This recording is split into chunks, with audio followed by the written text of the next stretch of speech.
Katakan tadi sebetulnya aneh Indonesia mengekspor listrik apalagi energi baru terbarukan ke Singapura, tapi sebetulnya Indonesia sendiri butuh apalagi untuk mengejar net zero emission di tahun 2060 nanti. Sebetulnya Anda mengamati secara jelas dan juga secara luas apa urgensinya dari terkait transaksi jual beli listrik ini ke Singapura dan kiranya apa yang diharapkan pemerintah kita? Pak Herman, silakan. Ya, saya tadi belum ulas. Jadi saat ini kenapa Singapura getol sekali mengimpor? Karena Singapura kalau saya amati dia tidak punya sumber energi terbarukan yang masif seperti geothermal, hydro. Satu-satunya yang mungkin adalah energi surya. Tapi di Singapura sendiri energi surya ini memerlukan lahan yang besar. Di Singapura lahan mahal. Sehingga untuk mengamankan penyediaan energi terbarukan di Singapura, Singapura itu mencari sumber lain. Saya kira juga saya dengar mereka juga mencari ke Johor, ke Singapura, ke Malaysia, di kita untuk mengamankan penyediaan energi terbarukan dan intinya untuk mengamankan di hilirnya.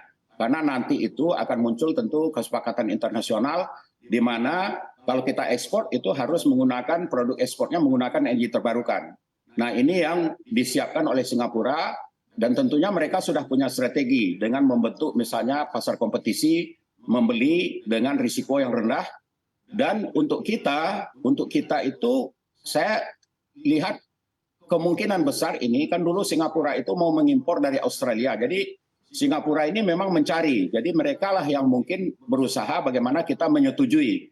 Nah, saya lihat proses persetujuannya ini yang perlu kita dalami. Apakah kita memang akan ekspor dan apa keuntungannya kita kalau ekspor sekarang dan apa implikasi yang akan muncul di masa yang akan datang. Karena kita juga membutuhkan gitu loh. Jadi apa namanya ini? Apa keuntungannya bagi kita? Saya lihat kalau sementara ini dengan mekanisme yang diperkirakan dari entitas bisnis langsung ekspor, keuntungannya ya paling dapat mereka suatu apa namanya ini kan rencana di hulu juga akan ada pembangunan pabrik yang memasok panel surya inverternya di Batam, ya. Tetapi kan kalaupun bangun pabrik dan nanti habis 2 gigawatt, ya mungkin nggak berlaku lagi, tapi saya kira itu bisa bermanfaat untuk memasok di Indonesia lainnya. Nah, kemudian karena Singapura menginginkan, Singapura itu berusaha membeli, tetapi dari kita keuntungannya itu barangkali hanya dari entitas yang mengekspor dapat mungkin suatu margin, tetapi dia juga menghadapi risiko kalau nanti kalah kompetisi ya bisa juga nanti risiko investasinya bisa mengarah mungkin kerugian atau bahkan bangkrut gitu loh. Karena energi terbarukan itu makin lama akan makin murah. Jadi kalau nanti menghadapi kompetisi, yang lama modalnya besar, yang baru karena teknologi sudah turun harganya, modalnya kecil, tentu yang baru ini lebih murah. Nah, nanti kalau kalah kan berarti nggak dibeli yang mahal ini atau harus dijual dengan harga murah. Ya. Jadi keuntungannya itu menurut saya sih kelihatan manis ya mungkin sekarang. Tetapi nantinya ini belum tentu karena kalau masuk ke pasar kompetisi di Singapura berarti akan menghadapi risiko-risiko yang penjualannya berkurang atau bahkan tidak terjadi kalau harganya tidak masuk ke dalam harga waktu pasar kompetisi menentukan pembelian. Ya. Nah, keuntungan lainnya saya kira saya nggak melihat keuntungan lain, tetapi saya melihat ini karena Singapura ini mau dulu impor dari Australia yang itu sangat kecil kemungkinan karena jauh sekali dan juga berisiko ya transmisinya, dapat dia yang dekat, ya yang mungkin akan lebih diuntungkan tentu dari pihak Singapura. Tapi dari kita, tadi saya lihat, saya sampaikan, ekspor impor energi itu harus memiliki mutual benefit. Jadi kalau nggak mutual ya berarti harus kita kaji ulang gitu loh. Oke, baik. Jadi ada margin profit yang sebetulnya sedang dikejar begitu ya, tapi juga ada resiko yang mengancam yaitu ada pasar kompetisi di sana. Mungkin ceruk cuannya bisa maksimal di awal-awal namun sulit juga mempertahankan hingga dalam jangka waktu atau termin yang cukup lama. Pak Herman, andai memang nanti terjadi ekspor listrik ke Singapura, sebetulnya secara teknis atau secara skema dialirkannya seperti apa dari sisi infrastruktur?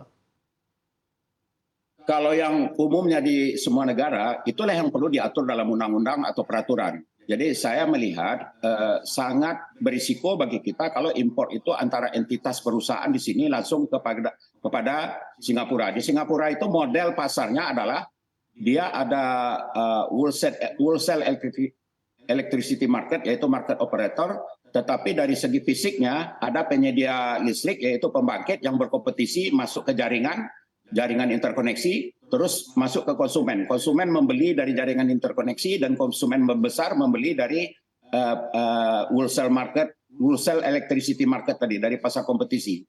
Jadi yang akan membeli ini saya lihat mungkin adalah pihak Singapura yang pembeliannya itu dilakukan oleh market operator melalui mekanisme pasar kompetisi tadi, dan pembangkit kita diperlakukan sebagai salah satu pembangkit. Jadi ini bisa ya opsi satu yang mungkin diharapkan Singapura, pembangkit ini adalah suatu pembangkit yang connect langsung ke Singapura, jadi tidak melalui transmisi kita.